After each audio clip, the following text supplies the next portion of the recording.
हमारे जीवन में योग कितना महत्वपूर्ण है?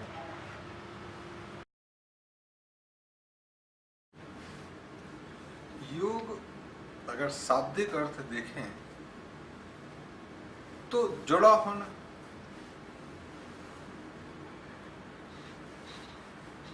तो जुड़ा होना किससे, और जुड़ा नहीं है तो टूटा हुआ है।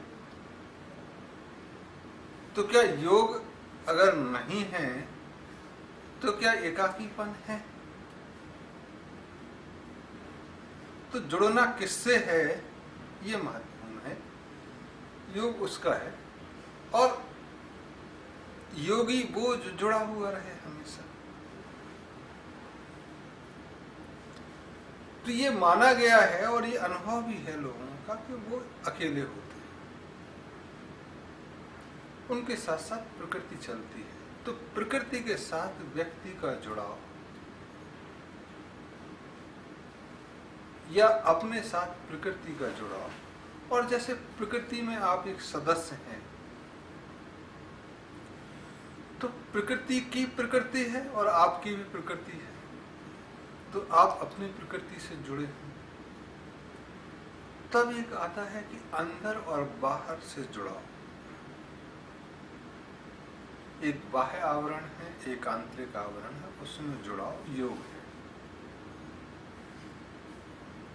तो हमको ये एहसास नहीं होता है क्योंकि हम सांस लेते रहते हैं, हम चीजें चलते रहते हैं कि जुड़ाव जरूरी है। वैसे ही जैसे एक स्त्री और एक पुरुष, मतलब जो बाइसेक्सुअल हैं, उनमें हर एक अलग रहने के लिए बना हुआ है, लेकिन जब दोनों मिलते हैं तो एक अलग ताकत होती है। वह भी एक जुड़ाव है, वह भी यह योग है। तो योग, संयोग, ये सब चीजें जरूरी है समय के साथ साथ। आप अकेले भी रहें तो आपको कमी का मतलब पता लगेगा, कमी का एहसास होगा। अब इतना ज्यादा शोर अगर योग का हो रहा है तो ये मान के चलना चाहिए कि जीवन में योग कम है या योग नहीं है, तभी तो इसकी चर्चा हो रही है। तो इतना जो 3-4 चीजें कहीं आंतरिक बाहर, आत्मा परमात्मा, बाहरी वातावरण से आंतरिक वातावरण का मिलान। अगर मोटे तौर पे एक आधी चीज देखें कि जो सांस है बाहर है और जो अंदर आई, वो दोनों मिली, वह भी यह योग है। वैसे योग ना हो तो आपका जीवन चलेगा नहीं, लेकिन वियोग ना हो तो योग का पता नहीं चलता। तो योग वियोग सतत चलने वाली चीज है। और जो योगी हो गया, जिसने जीवन अपना योग हो गया, उसको ये एहसास नहीं होगा कि क्या जरूरत है क्या नहीं। अब योग जो मोटे तौर पर लिया जाता है, जो अमूमन समझते हैं, वो किसी तरह से बैठने की प्रक्रिया, लेटने की प्रक्रिया, हाथ ऊपर करो, पैर ऊपर करो, सांस लो, सांस धीमे छोड़ो, सांस गहरी लो, ये सब योग नहीं है। ये एक आसने हैं कि आप वैसे बैठ सकते हो कि नहीं। जैसे कार में बैठना एक कार की आसन है, स्कूटर पर बैठना एक दूसरी आसन है, पैर की मशीन चलाना एक तीसरी आसन है। इन प्रक्रियाओं को कुछ एक क्रमबद्ध करके कि ऐसा ऐसा पैर उठाओगे धीरे धीरे तो आपके सारे शरीर की 206 हड्डियों में एक स्ट्रेस डेवलप होगा, जुड़ाव में एक खिंचाव पैदा होगा, जिससे आप स्वस्थ रह सकते हैं। फिर सांसों का आयाम बढ़ाएं, तो जब सांसों के आयाम बढ़ाते हैं तो मतलब प्राण के आयाम, तो उसको प्राणायाम बोलते हैं। तो ये योग के एक न्यूनतम उदाहरण है, निम्न स्तर। इसके बाद आता है ध्यान, धारणा, समाधि। तो ध्यान है सांस कैसे लेनी है, तो ये एक स्तर है कि आप ध्यान रख रहे हो। जब ध्यान ना रहते हुए भी आप वैसे ही सांस लें तो एक धारणा में बदलाव हो गया, अब ध्यान की भी जरूरत नहीं।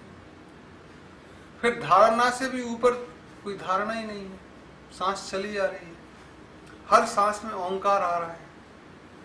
तो जब ओंकार अपने अंदर से निकलने लगे, ना आपको उसके लिए पद्मासन में बैठने की जरूरत है, ना नवाजी मुद्रा में बैठ के नवाज करने की जरूरत है, ना प्राणों के आयाम बढ़ाने की जरूरत है, ना उसका ध्यान करना है कि कब भगवान की पूजा करना है, ना उसकी धारणा बनाना है कि नहीं ऐसा तो करना जरूरी होता है, ऐसा वो अपने आप ही चल रही है।